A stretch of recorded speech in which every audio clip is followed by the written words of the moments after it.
Assalamu alaikum. Today, we can start out with, you'll notice I'm wearing jewelry. I'm wearing an old ring from somewhere. I'm wearing a watch my kids gave me recently. And the watch actually was a gift because I am trying to I tend to be what you call hyper-tactile. I'm the guy when I was growing up, when we were kids, we used to have tags in the back of the shirts, and I'd always cut my tags out. And I don't I mess with my socks a lot. So I'm a little hyper-tactile. So what I've done with my brain studying and stuff, I'm using this and if I do it again at another time, you may notice it on my left side. Today, I want to be a little more left-sided in my presentation. So I've got a watch and I've got it. My kids were trying to take out another piece of it. And I said, no, I like the fact that it slides a little more because it makes me even more aware of it. And it gives me more stimulation, right? On my right side, stimulates my left hemisphere. And the ring here, while I was thinking about it while we were talking earlier, and I mess with it a lot. When I wear the ring, I'm always fidgeting with it. I'll try not to today. But the idea is, today's talk, to lead us into today's talk, we've talked a lot about hemisphericity. We've talked about lobe function. We haven't gone into the Brodmann areas yet. There are considered anywhere from 45 up to 52. Not all of them are in human beings. Some of them are in animals, and and depending on the scholars, they break up certain areas. Like my mentor teaches 1 through 13, and then not 14, 15, and 16, because that's part of 13, and then 17 through 45, and then some scholars also talk about area 52, part of your taste areas, what we call gustatory areas. So there's also the Brodmann areas. Right now, I do a lot of, like we talked about, I'm doing just hemispheric stimulation. So I'm really lighting up my right side, and it's really stimulating my left side.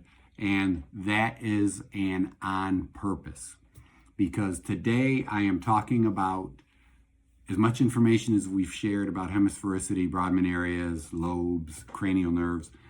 We're going to talk about different treatments today.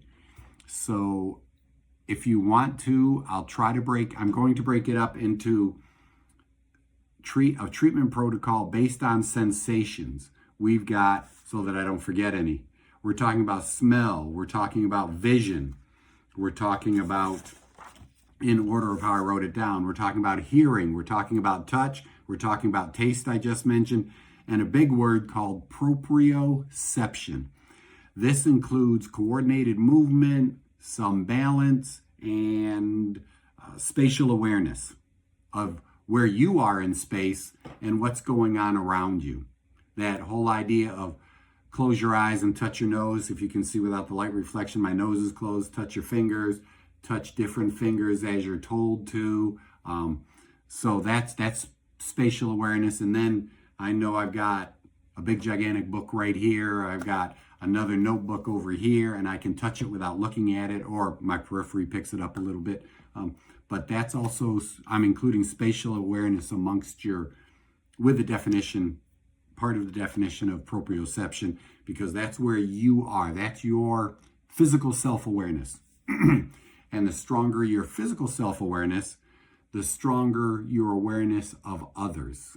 Because everything in your brain, almost everything, and I think I can say everything about brain function is built on physicality, or the word motricity, meaning movement, muscular usage, standing, sitting, babies crawling. If you have children, if you have young children, or some of our young adults, when you get married and you start having children, don't encourage your children to walk right away. Make sure they learn how to roll first. Make sure they learn how to army crawl, scooting with an army crawl and dragging the legs. They learn that first, and then they get up on their hands and knees and crawl, and they might even, that's very important. They don't want to go right to hands and feet. They want to go hands and knees, okay? And then after they've gone through crawling, because cross crawl, right? Right arm, left leg, left arm, right leg, coordinates the different hemispheres to work together. So the more crawling they do, the better it is for them. That's something that I recommend adults do. Actually, the real cool research projects that have showed the more you crawl, the better the inter-hemisphere dialogue. And then, yeah, the better your brain, the better your right and left halves function with each other. And then crossing the body with movements. For some people, that's hard, hugely important. But what we're doing today is, like I said, I'm stimulating with touch, right? That's what I'm doing a lot of. But those are the areas. I'm going to give you treatments or how to stimulate what you can do. Why? We'll start with smell. But what I'd like to do is I'd like to reference the sisters last week when she aced at what we call the mini mental exam. The patient is given 3 different names, 3 different pieces of information, 3 different words, and she aced the hardest part, the 60-minute part. What we typically do is during an exam, if we're worried, if I'm doing a quick mental assessment, I'll give you 3 different words, probably totally unrelated to each other, so that that doesn't stimulate memory. I want you to just remember the words, and I'll ask the patient to give me the feedback on these 3 words at 10, 30, and 60 seconds. And then if they're doing real well, on a follow-up visit, I might give them 3 different words, and then I'll ask them at 10, 30, and 60 seconds to give me the words backwards in a reverse order. That's a gigantic challenge. So sister, if you really want to impress your testing physician the other day, next time they ask you, give them the 3 words backwards and really let them know that brain is functioning 100%. There's also a real cool test in the same idea, and I'll cover these 3 tests real quick. It's called digit span. This is a really neat test. What you're going to do, and I'll read it to you. The patient repeats the numbers given back to the doctor. You can do it straightforward, or you can do it in reverse. Typically what we see is most patients can repeat 6 numbers in order. So I could give you 6 random numbers between 0 and 9, or we could do 0 and 10, 0 and 11. I like to sit between 0 and 9. And I'll give you these 6 numbers. And it may even repeat. And then I'll tell you the number, you'll tell me it back. Then I'll give you a number and a number, you'll tell me those, and give them to me backwards. Then I'll give you a number, then you'll give them to me backwards. Number, give it to me backwards. And that is going, typically, if we just do 6, if we do straight across, most people can do 6. A problem is if you do less than 6. If you do it backwards, most people, normal is at least 4 backwards. So I'll give you the 4 numbers. A good number is, actually, it can be, most people can do 6. Ideal is 9. And I think, and the same thing with going backwards, a good number is 6. I mean, ideal is 6 or more. Less than 4 becomes problematic. And then the last test is called FAS test. And what you're going to do, typically, that someone is giving you a neurological assessment or a mental exam, it's called the FAS test, and typically we'll use the letters F, A, and S, or S. And I might say, okay, brother or sister, what I want you to do is, I'm going to start my watch. Now that I've got one on, I'm going to start my watch, and you're going to give me as many words as you can to start with the letter F. The key is, make sure you get this, there's no plurals. You can't say him and his. You can't say he, let's see, plurals, sock and socks, book and books, light and lights. It's you're going to give me the words, or you're going to give me approximately, you should give me 12 individual words back that cannot be plurals.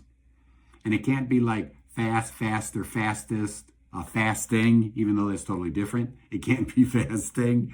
If you use fast or any of those, that's the only fast that you can use. You can do FAS, and then you're going to, 12 is normal, 8 or less is a problem, and you've got 1 minute to give me 12 words starting with the F or the A or the S or whatever letters you use. So what you're going to do is you get 1 minute, and you can do that with family members. Kids usually do a little bit less because they usually don't have the same vocabulary, same word amount that we do.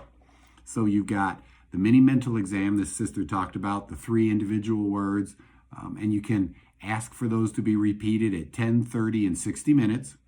You have the digit span exam, and what you're going to do is you can do it either forwards only, or forwards and backwards, or backwards only. And what you're going to do is take numbers and repeat after the doctor. And I'm going to say 1 and 5 and 7 and 8 and 9 and 6 and did it. And then you got to give them back to me in that order. And then the hardest one is to take numbers and give them back to me in reverse order. So if I was going to do it easily, 1, 2, 3, 4, 5, and I expect you to give them back to me 5, 4, 3, 2, 1. But imagine how hard it is if I'm mixing it up, right? So those are the 3 tests: the mini mental exam, the digit span, and the FAST test.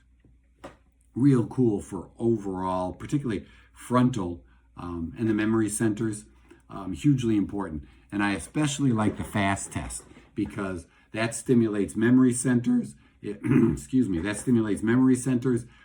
It also stimulates a lot of this left hemisphere stuff because we're talking about word searching, word finding. We don't so much need comprehension and definition though, okay? So what you're doing is you're stimulating word finding and memory without having to understand the definition itself. You're definitely going into memory though, and word usage. And of course, like I said, while you're speaking and trying to stimulate that whole stuff, one of the hardest areas to get correct is speech because it's such fine, and a lot of muscles, fine motor control, diaphragm, throat muscles, neck muscles, the mouth, the tongue, everything. And then also you're bringing in the word finding and getting it through correctly, motor function, basal ganglia. There's a lot I love the FAST test. There's a lot going on with the FAST test. Now, let's jump into smell because a lot of you should have that list already. I'm going to remind you of the areas that it stimulates. The smell stimulates, remember, the ipsilateral or same side hemisphere. So although it's reversed in the picture, this is my left side. So what I would do is if I want to stimulate just the left hemisphere, I can block my right nostril, and then I'm going to do I keep a scent right here. So what I can do is,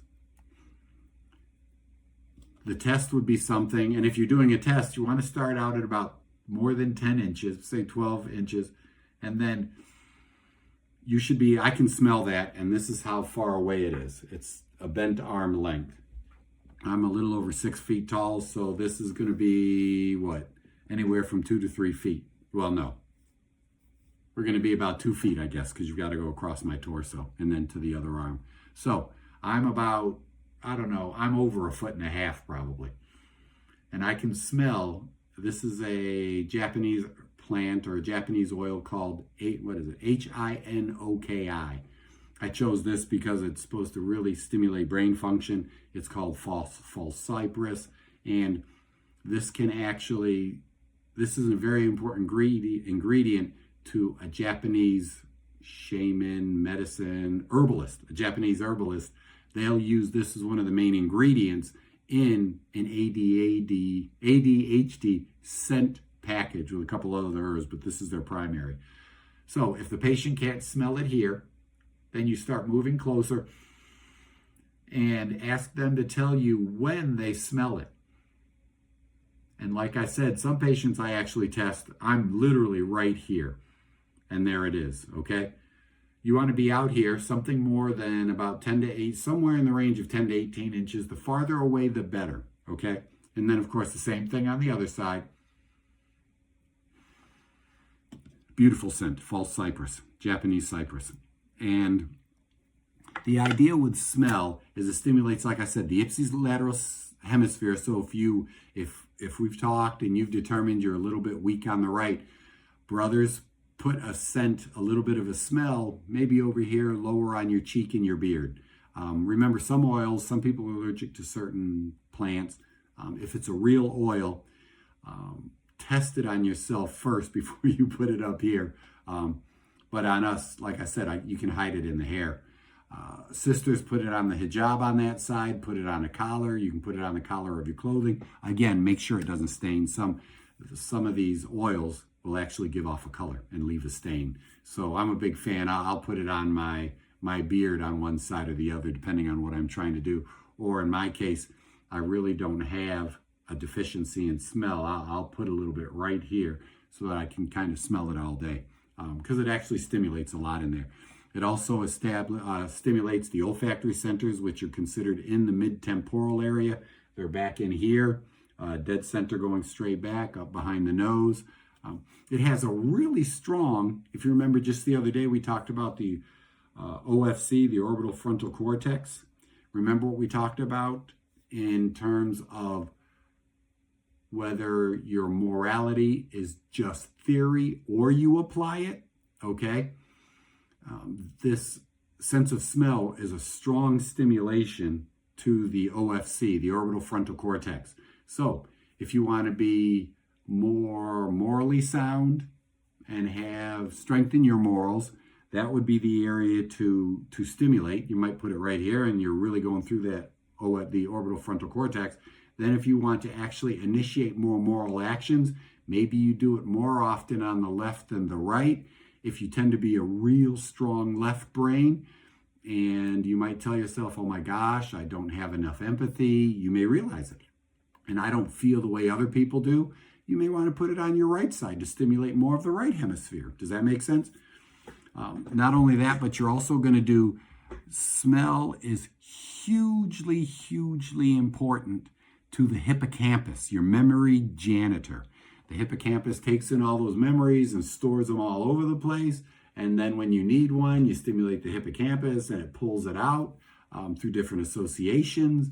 Memories are not just stored by just time or just a beach memory or just a smell memory. It's really cool. You could have a whole bunch of memories from smelling your mother's cookies. And it may remind you of a time you went to the beach.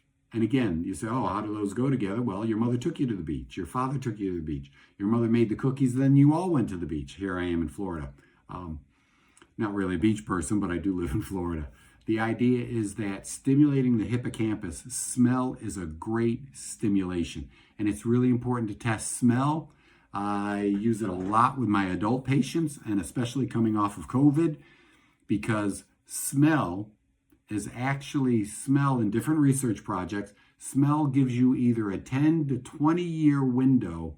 If you lose your sense of smell, it's a lock, 99% of the time, it's a lock that you are going to be diagnosed with a mental dysfunction, a dementia, or maybe even Alzheimer's within the next 10 to, and on the extreme study, 20 years down the road. But at least it gives you a 10-year window. So imagine if you lost your sense of smell tomorrow and you realized it. So now, if it was an indicator that 10 years from now, you're going to get a dementia diagnosis, imagine you start strengthening up your hippocampus, you start trying to train in your sense of smell. In my office, I use a lot of what we call laser therapy as compared to just red light and infrared light therapy. I use a class 3 cold laser. That's what we use. There are class 4s that work. I just don't like applying those to the brain because they do cause heat. Class 3 and below doesn't. But those red lights you can get, and I mentioned them before, you can buy them, the red light. And some of them are good, some of them are bad. A company I recommend that I buy from is called Platinum, Platinum, Platinum LED. And that's what it is, it's LED, but it's a very serious LED. And they come with red and infrared settings. If you look at that website, I've bought only the Bio series because I don't adjust for the Bio Max. I don't change the percentage of red and infrared. I turn them both on and I just use it. But that's hugely important. So the sense of smell is really, really a great indicator of brain function. And finally, a side note, the cerebellum, your balance centers for balanced emotion, balanced thoughts, and balanced physical balance. Your cerebellum actually controls your ability to sniff. So if you can't even do this, you may have a cerebellar problem, and we'd work on that too. Okay, now, to summarize, right brain, that's associated with bad smells, avoidance behaviors, disgust. That always engages, that's always on because you want to avoid the disgusting smells, right, to stay safe. To stimulate the right brain, you are actually going to use, and any smell will actually work, but the right brain, like I said, is more attuned to bad smells. So I would emphasize coffee, burnt wood, black pepper, eucalyptus, fish oil, lime, mustard, onion, lemon, and pepper. And as we talked about before, kids usually don't like lemon and pepper. Some of them do, but most adults do. So it may fall under a left brain smell. Some of you may like the smell of coffee or any of these, but these tend to be more stimulating to the right brain than the left. The left brain is associated with pleasant smells, approach behavior. That would be apple, banana, cherry, chocolate, grape, orange, pineapple, rose, strawberry, lavender, and an adult's lemon and pepper, or maybe not. And any one of these you may not like, but these tend to be associated with left brain activity. And then, of course, in my office, with my brain patients in particular, when I'm dealing with a brain patient, stroke patients, memory center issues, we can use a lot of smell, right? Ipsilateral, and then I'll light up that side of the brain and I'll go after it, particularly, like I said, the temporal lobe and the orbital frontal cortex. And if there's a sniff issue, of course, we start with the cerebellum. And that's red light therapy, or in our office, it's actually considered class 3 cold laser. So that's how you can use the sense of smell. How simple is that to do that at the house? You could literally use coffee every day. Smell it, sniff it. Coffee acts as a stimulant, whether you sniff it or drink it. It's really cool. Some research supports just smelling coffee stimulates the brain function a little bit more above normal. So smells are really important. And remember, that's the one sense that does not cross over. It stays on the same side. So if you are a left dominant, you want to stimulate more right hemisphere. If you are a right dominant, you want to stimulate more left hemisphere, okay? So you block the opposite nostril. Everything else I talk about is more contralateral stimulation, or the opposite side, if I don't mention it, okay? The next thing I'd like to talk about is vision. Vision is hugely important for those of us that can see. It stimulates both hemispheres at the same time. But then I'll talk about the crossover here in a moment. So what you're going to do, vision also crosses over to the contralateral side. It's really cool. I use a lot of vision at the end of the training. I like to, most of the cortical stuff, I've already worked through primitive reflexes. I've worked through any brainstem issues. I check all the cranial nerves. I may have had to do some cerebellar and vestibular work already. We've included core work for the cerebellum and things like that. And then when we get into this cortex work, which some of the stuff, and then I teach patients to do a lot of this at home. I'm actually giving you protocols that I recommend at home. Make sure, as a doctor, there are no contraindications. Make sure you talk to your regular physicians first, because I don't know you and there may be some contraindications that I'm not aware of. But these are things that I use in the office and I recommend to my patients. Vision, both hemispheres, vision also crosses over. It's really cool too. When you look down, and it's really interesting because we're told to lower our gaze, emphasizing modesty. When I look down, I'm stimulating up the parietal lobes, okay? So when we talk about parietal lobes, that is going to be a lot of spatial awareness, self-awareness, your interoception or interoception, your self-awareness, the proprioception I already mentioned. That's all of your parietal lobes. It could be organic stimulation, feeling your organs, internal pains.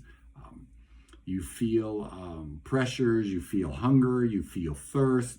There's so many, all of your self-awareness runs through the parietal lobe. And then, like I said, even touch. And the parietal lobes are hugely important to proprioception. They're important to balance. You got to know where you are. Could be a parietal lobe and not so much a cerebellar lobe problem for balance. If you don't feel your feet, of course you're not going to have strong balance, are you? So looking down with vision stimulates the parietal lobes more. Looking up, actually, say if you were reading something, you'd be looking, if I hold my head up straight but I lower my gaze, lower my eyes, I'm going to be stimulating more parietal lobe. I may hold my head straight and I'll be reading up, or if I'm looking up, that's going to stimulate more of the temporal lobe. So imagine again, if I'm reading and I hold it up here, or I actually have my computer screen in my office, I actually have it set up higher. So I encourage a little bit of extension in the neck, and I'm looking up into my screen. Okay, and I know that that's going to stimulates more temporal lobes, which are going to stimulate more of my vision centers. So it makes sense while I'm working on my computer and typing up patient notes, I want to stimulate my verbal centers, don't I? And I can use my vision to do that. And what is also in the mid-temporal area? Your hippocampus.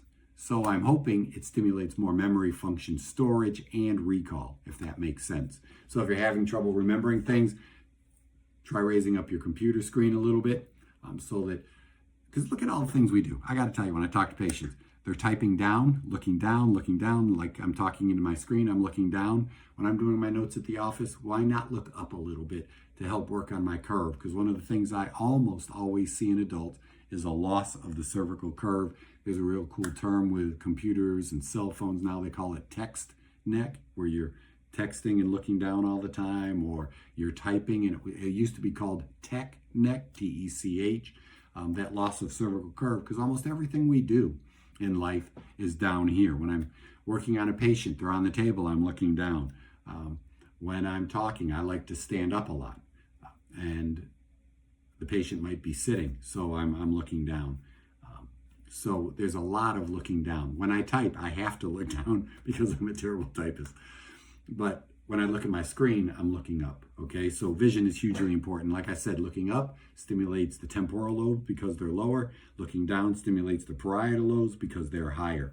Then, when I look to my right, at this point, I'm looking out of my peripheral vision. The nasal vision, it's really cool what you have. So that I don't confuse anyone, I'm going to say it this way. When you look with vision, the nasal actually crosses over to temporal, and the temporal crosses over to nasal. Does that make sense? So this way, this side shares information with this side. So my right eye is talking to both my right and left brain.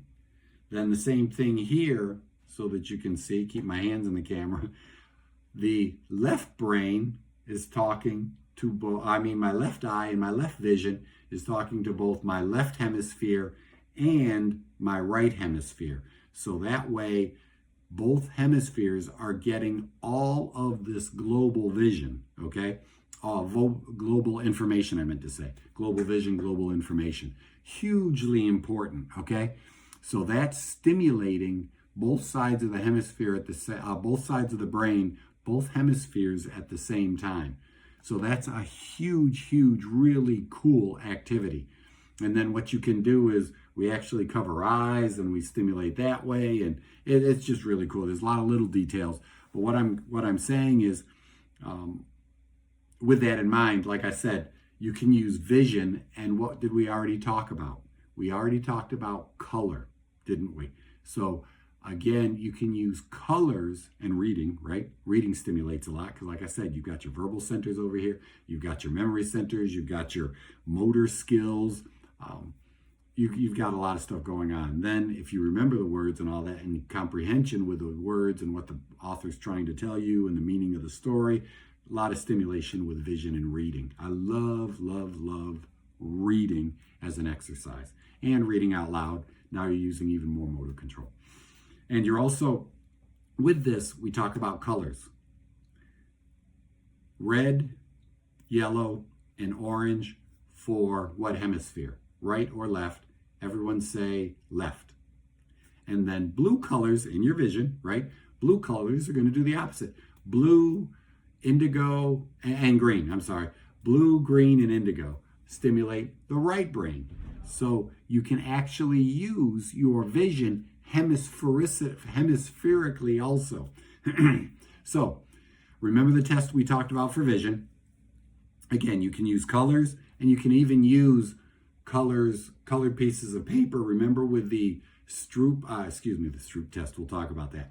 With the saccades and the pursuits, saccades and pursuits, you can even use colors. Trying to stimulate, if I want to stimulate the left hemisphere, then I would use red, yellow, or orange color, right?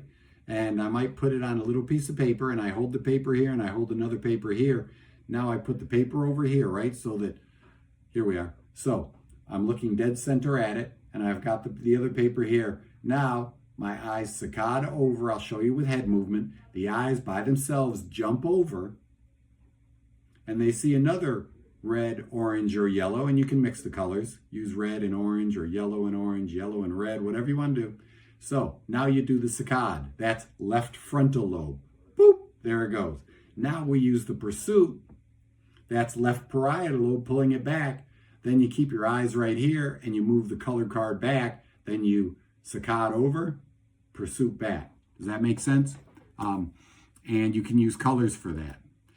With that in mind, then you do the other side for the other hemisphere. And then if I'm doing smell and vision together, now what am I doing? I'm using pleasant smells to stimulate the left hemisphere, and then I'm using right saccades and right to left pursuits. All of that, smell, vision, saccades, pursuits. If you remember anti-saccades, you need a partner for this. The finger wiggles, and you look to the opposite finger, right? That's an anti-saccade. That would be over here. So you've got these, these different vision activities, and then you can enhance that with smells. And like I said, then you use coffee, burnt wood, pepper, lemon, eucalyptus. What else was over there for smells? Black pepper, eucalyptus, fish oil, lime, mustard, onions, all of those smells over here. And the pleasant smells over here: chocolate, cherries, bananas, apples, strawberries, oranges, blah, blah, blah, blah, blah. Pepper and lemon for an adult. I'll put those over here for pleasant smells. Now you're using both vision and smell to stimulate the brain hemispherically. And of course, eventually I'll figure out how to talk about Brodmann areas because that's an individual part. It's just as well, I guess, stroke patients and brain trauma themselves, that would be important to you to talk about different areas. But we actually can break those down in different areas and exactly what that one little piece of the brain does. But these are really important, and I combine a lot of vision and smell because it's real easy, real safe, and really no contraindications for vision and smell.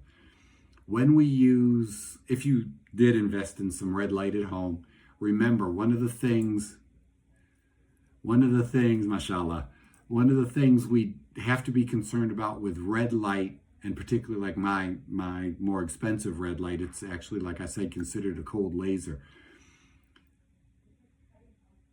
You are using that to stimulate ATP or stimulate cellular function. So if there's this much light, you're stimulating all the cells of the brain right underneath that light, right?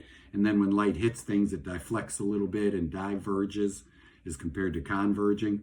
So it hits the skin, it hits the skull, it might hit a little bit of hair that might be there, but then it hits the brain tissue and spreads out the diffusion. So, or if you're doing like the immune system, we won't talk about it, but I do that over the abdominal aorta.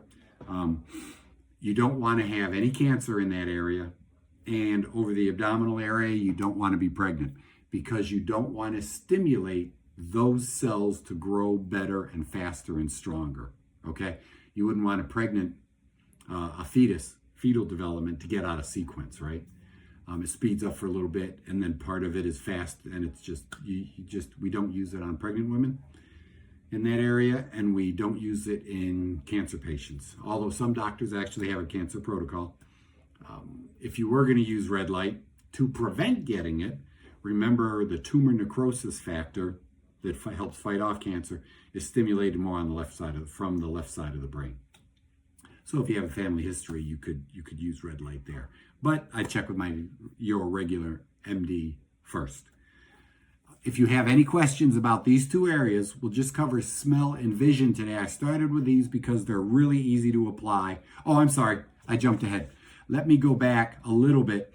Reading out loud. Reading and reading out loud are great visual activities, visual exercise. Reading out loud then ties in your motor centers even stronger than just the eye movement, okay? It also affects the frontal lobe because you've got the frontal eye field. It helps focus. You've got saccades. We talked about anti-saccades. You've got pursuits. The dual. You've got the Stroop chart. You also, and then with the Stroop chart, really cool. You can Google that up. Search up Stroop chart, STROOP. What the one I use in the office is one with the name of a color, and ours are, the one I made is red, blue, orange, and green. Those are the four colors I use. Almost everybody knows those words and those colors. The first row of the Stroop chart actually has a red box, red word, a blue box, a blue word, an orange box, an orange, the word orange, and then the green box and the word green, okay? Then what you do is you read across, and you read, it's usually four rows, you read the word, red, blue, orange, green, then this might be blue, green, orange, red, and this will be changed, and it's random after that. Read the words as fast as you can. Do it, have the patient or yourself, do it as fast as you can. That is, again, your baseline time, right? So that's going to be your baseline time. And with 4 rows, and we even use it at my house, we tend to be a little competitive, myself and my kids. So we were competing against each other, a couple of these tests. We compete each other to see who can get the lowest time. So we blow through it as fast as we can, we read the words. Now what you're going to do, after you get comfortable with it, you read it correctly a couple times, now what you do is you time yourself, and you don't read the words anymore. You read only the color. A nightmare. I am not lying. And you can make your own. You don't even have to download something. You can literally take a sheet of paper, make it big enough, and I'd recommend, I use a standard Stroop chart style. 4 rows, 4 colors, and I use red, blue, orange, and green. Those are the 4 colors I use. And like I said, the first row, the word matches the color. After that, they don't. Then what you try to do, after you get used to reading the word, read it as fast as you can with no errors. Once you can do that, that's your base time. Now you read just the colors as fast as you can. And that's really cool. Number 1, it's vision. It's frontal lobe, because I gave you a direction Now, like an anti-saccade, you're going against the regular direction. And you're also inhibiting your automatic reflex. It is automatic for, if it's written in your language, it's automatic for you to go to the word first. It's a lock. If your first language or your main language is English, do it in English. Mine's English. If your main language, your first language, your comfort language is Arabic, do it in Arabic. It's an awesome test. The Stroop chart is phenomenal. And it actually, the better you get at it, the more you do it, just a couple minutes every day, the more you do it, the better all of your brain function and the improvement in dementia scores or testing. So this is a great preventative. Like I said, for people that have smell issues, well, one of the things I might do is give them a Stroop chart for homework, and then I test them when they come in. I'm all over people. I'm kind of like the way I am when I talk here. I'm really into, inshallah, trying to be a benefit. And it's very important. When I give you homework, I nag you about it at the beginning. But then when I find out I care more than you do, I ramp it back. But it's important. The Stroop chart is a great toy and test. And then again, do it out loud. Give the colors out loud. Give the words out loud. And then when you get comfortable with it, what you can do is literally cut them up or make one, make two, cut up one of them and shuffle it up like a deck. You've got 16 pieces of paper and you're going to read the color as fast as you can as you flip it over. Or we flipped it over here at the house and we challenged the kids. And I might even, if they started to beat me, I'd change the position. I'd make them move their eyes a little bit too. Of course, I tell myself I'm not being mean. I'm trying to train their brain better, but I was definitely being competitive with my kids. We have a good time with it because actually all of them were faster than I was. So I've got a little bit of ways to go. So what we're talking about is reading and reading out loud. We're talking about saccades for vision. We're talking about anti-saccades. Remember, look away from the wiggling finger. You're talking about pursuits. Pursuits pull, saccades push from that side. And then you've got the Stroop chart. If you like using a cell phone, I'm not a big fan of it, but there's something called OPK. I'm trying to use my sign language. OPK. It's called the optokinetic reflex. They have apps, OPK apps. I don't use one on my phone, so I can't recommend if it's safe or not safe, what you're downloading. But the OPK app actually does pursuits with pictures, with numbers, with lines, with colors. And the way it's pulling is the hemisphere that it's stimulating, because remember what we said, if it's pulling to the left, it's stimulating my left parietal lobe. And then when I get to the end, following that face or that animal face with kids, a lot of doctors use it for that. They will prefer pursuing animal faces, fruit shapes, that kind of thing.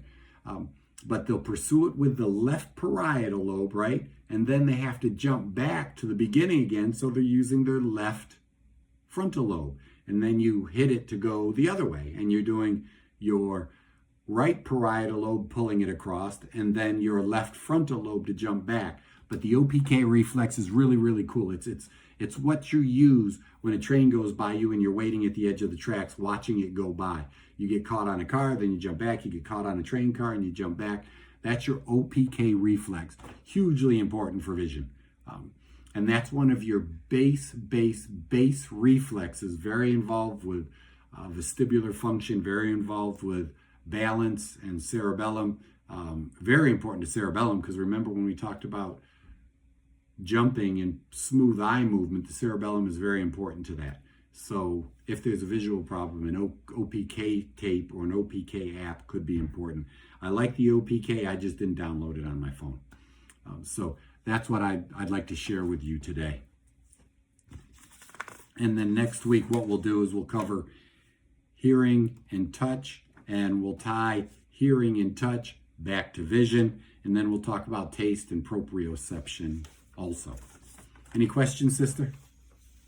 Jazakallah khairan. Assalamu alaikum, Imam. Wa I can tell you just got back from Saudi. You have more of an Arabic accent. Alhamdulillah. By the way, as you know, I'm colorblind. Kind of what? Colorblind. I cannot see. You know, I have problem with the colors. Yes. Yes. So what do you think about the colors? Boy, Problem with me. That would be, let's think about how, suppose you did, okay, try this. Here's a pretend. Let's pick numbers then. Numbers, yeah. Let's take numbers, and what you will do is, let me think about that. I know some people are colorblind and color issues. It's usually just red and green though. So you could change the colors and use orange, yellow. Orange and yellow are kind of close though. You could use other colors other than red and green, or maybe you could try 4 different shapes with a number in them. Then when you come for the Eid, let me know. Yeah. Inshallah, we'll plan that. If he falls on Sunday, mashallah, that's the plan. Yeah. Yes. Inshallah. Jazakallah khair. Barakallah. Wa iyaakum. It's Maghrib after 2 minutes, inshallah. Yes, inshallah. Eid Mubarak for everyone, inshallah. Assalamu alaikum wa rahmatullah. Wa alaikum salam wa rahmatullahi wa barakatuh. Any other questions? Did I talk too fast and somebody would like me to repeat myself?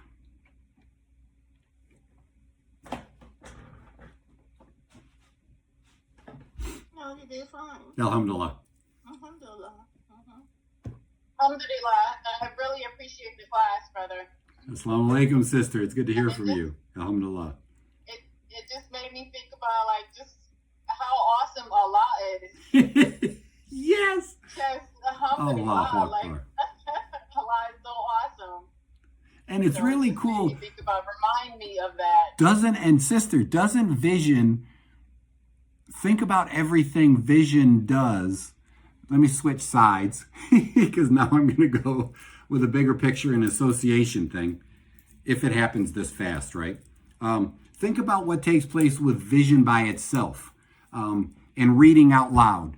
You are literally stimulating your visual centers, right? Just vision itself. You're stimulating cranial nerves in your brainstem for vision and vision movement.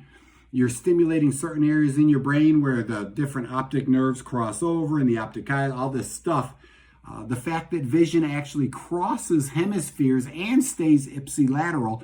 Then we add, remember last week we talked about, I think it was last week, with a frontal eye field. So now you're getting into your motor areas of your brain. You're also moving, so you're definitely using motor. And then if you're reading out loud, you're literally stimulating all of your verbal centers and fine motor skills, combining eye movement and mouth stuff. I mean, sister, if Allah didn't create that stuff doesn't just develop because we're the only ones that do it, right? They say they teach other creations language skills, but not like this, is it? I mean, nothing out there does what we do to this level.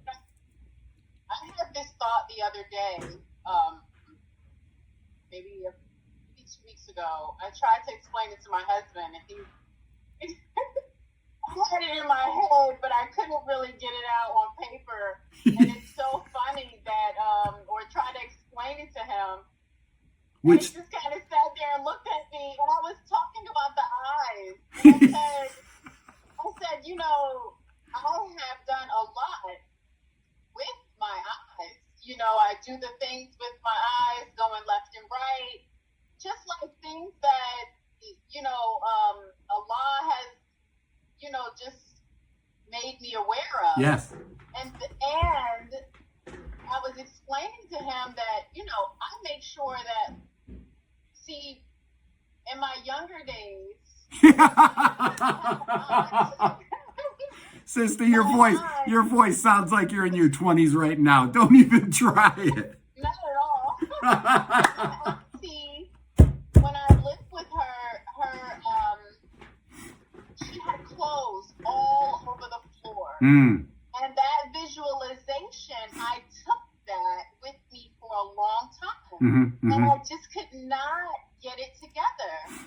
So what I started doing, alhamdulillah, is I started making sure that I pick up after myself, because what I thought in my head was, okay, if I pick up after myself, this is going to help me to move forward in other areas. Mm-hmm, And then, mm-hmm. like, the vision, what I see is going to help me to be more consistent in different areas. I don't really know how to explain it too good, because it just was a thought. But what I do is I always try to make sure, like, before I leave my closet, I make sure that if anything is on the floor, I make sure I pick it up. I put everything in its place, because I'm nervous that me seeing something on the floor is going to cause me to, like, slack on something later on in the day. Like, Exactly. I make my bed, I do certain things. And I was trying to explain this to my husband. But you were kind of explaining it today with the eyes, and I was trying to look up things. Like, there has to be something, something. This has to be correct. I just don't know what it is. I'll tell you, sister, what you want to do is, there's a real cool speech that a retired rear admiral or something, he gave a commencement talk, and he talks about making the bed first thing in the morning.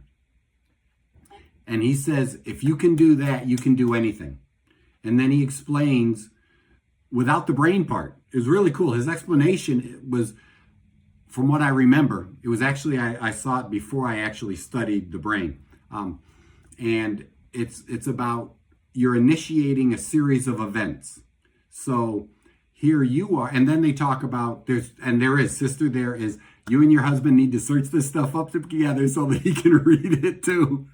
The idea is that the brain functions better with less disorganization, and there's plenty of research that, especially if you want to strengthen your left brain, like what you're doing, by doing that, you set a goal, as small as that is. It's a goal, and you do it all the time. You reinforce your goal setting and goal achieving abilities, which is awesome. I'm telling you, and we've talked about that. And there's a lot of research about this too. There's tons of research about keeping things organized. And I tend to be very right-brained, so if I showed you my desk, you'd be like, yeah, he's not much of a doctor. No, I think if you see a picture of Einstein's desk when he died, there's stuff everywhere, and he was a genius, so I'm kind of going with that picture for me. But I do make my bed, and I do keep my clothes off the floor, just because it messy in one area of your life, it's going to overlap, like you said, and you're going to be messy in a lot of things. If you don't pay attention to the details, and what you're doing, one of the things you're doing is detail attention, which is really, really focused attention. You're remembering the fact that you gave yourself certain orders or certain directions, and you're following through, which strengthens up. Remember that singular cortex we talked about before? It's really important when you do things repetitively, and then it strengthens your basal ganglia and makes a lot of stuff automatic. Now you see something on the floor, and I bet you it drives you crazy in your own home. So yeah, that's cool. That's cool. I have to go right back, turn around, go and finish the task. I had an issue with closing cabinets and finishing tasks. Yes.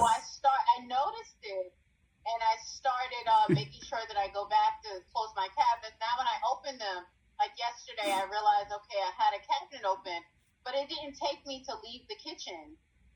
Before I left the kitchen, I was able to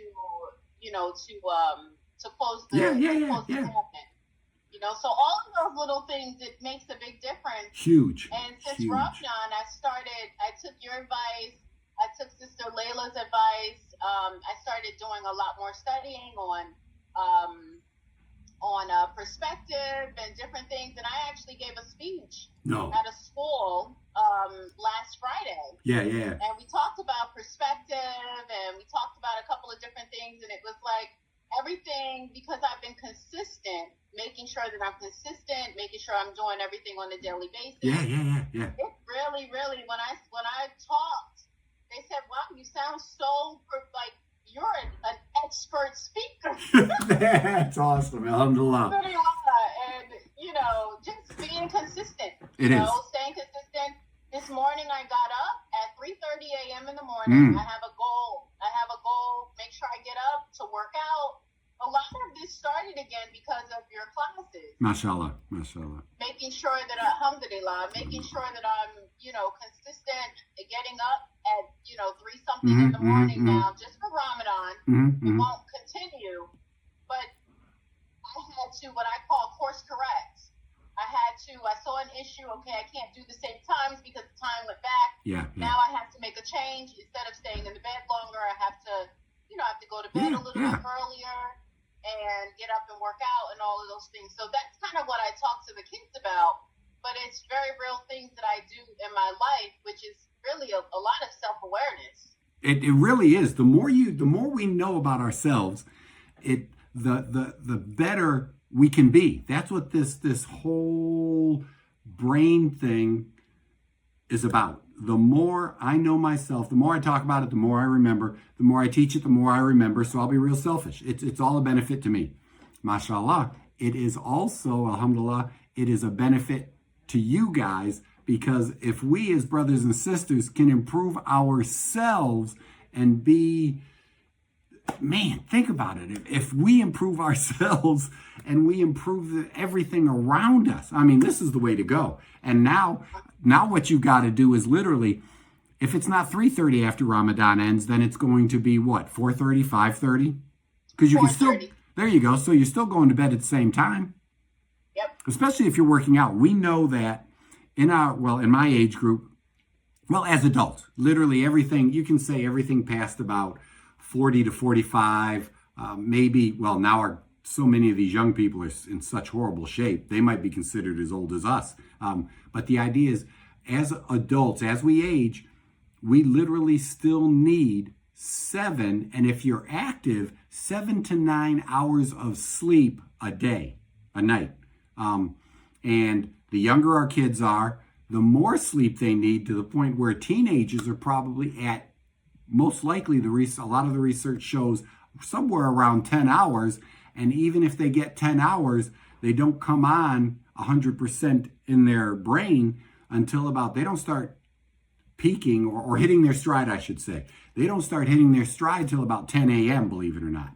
I'm not encouraging them to sleep in, but what I'm saying is, when we think about schools and education and studying, and there's always individual uniqueness, but adults usually peak and start to decline after 2 o'clock in the afternoon. Kids, picture this with teachers and learning, kids usually start hitting their stride at about 10 and finish somewhere after 4 or so. So there's a little mismatch in our school system. Not much we can do about it. But as a parent, you might want to be aware of that also. Other parents, yeah. Just remind everybody, don't forget, Dr. McBride, you might be on my time. Yeah, I am. Break fast. It's just now time for me to break fast. Yeah, it was a couple minutes ago, but I got to tell you, this is feeding my brain like nobody's business, sisters. This is fun. Yeah, all of us, and I really like how she emphasized the exercise. Oh my gosh, you guys are killing it. Yes. And I'm telling you, it controls. I have my anxiety under control much better. My GERD, everything I can do, the breathing to close that hole in my stomach where I can, like I just did, so I don't have to break my fast. I mean, the breathing techniques that Sister Wania's taught us is so great. That's so cool. MashaAllah. Us as Muslims, we don't take care of our bodies. We don't go get physical exams like we should. We don't exercise. We overeat. We eat the wrong foods.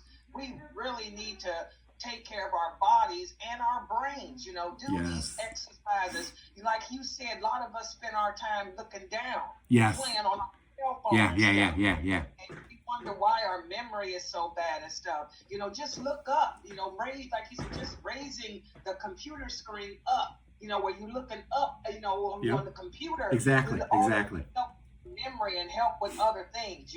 We really need to be more conscientious of ourselves. We really do.